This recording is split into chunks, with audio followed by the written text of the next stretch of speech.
ये कहानी है किसान की, जिसके पास एक बहुत कीमती सोने की अंगूठी थी। एक दिन वो किसान किसी काम से अपने खेत में जाता है। काम करते करते उसकी अंगुली से वो सोने की अंगूठी निकलकर खेत में कहीं गिर जाती है। किसान को जब इसका पता चलता है तो वो बहुत परेशान हो जाता है और खेत में अपनी अंगूठी ढूंढने लगता है। सुबह से दोपहर हो जाती है, लेकिन अंगूठी कहीं नहीं मिलती। तभी किसान की नज़र थोड़ी दूरी पर खड़े एक चूहे पर पड़ती है। वो चूहा कुछ पकड़े हुए था। ध्यान से देखने पर किसान को एहसास होता है कि उस चूहे के हाथ में उसकी वही सोने की अंगूठी है। किसान जैसे ही उस चूहे की ओर बढ़ता है, चूहा जल्दी से अंगूठी को निगल लेता है और अपने बिल में घुस जाता है।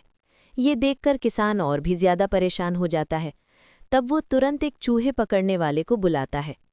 जब चूहे पकड़ने वाला आता है तो वो चूहे के बिल के पास जाकर उसे बाहर निकालने की कोशिश करता है, लेकिन बिल से एक नहीं बल्कि बहुत सारे चूहे बाहर आ जाते हैं।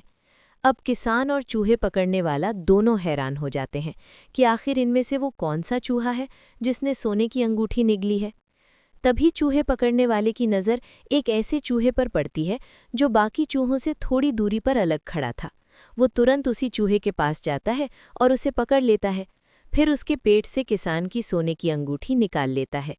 ये देखकर किसान बहुत हैरान हो जाता है और पूछता है, तुम्हें कैसे पता चला कि यही वही चूहा है?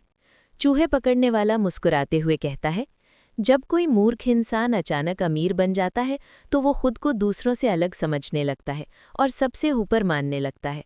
यही हाल इस चूहे का था। दोस्तों, आप अच्छे से समझते हैं कि ये बात किन लोगों पर लागू होती है।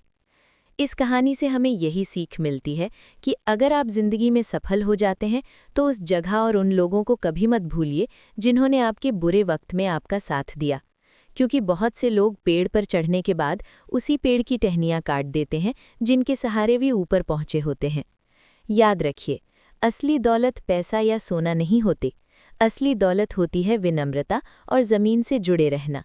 पैसा आपको अमीर दिखा सकता है, लेकिन आपका चरित्र आपको सच में सम्मान दिलाता है। अगर आपको ये कहानी पसंद आई हो तो इस वीडियो को लाइक ज़रूर करें ताकि यूट्यूब इसे और लोगों तक पहुंचाए। और ऐसी ही कहानियों के लिए हमारे चैनल को सब्सक्राइब करना न भूलें। मैं आपसे फिर मिलूंगा एक नई कहानी के साथ।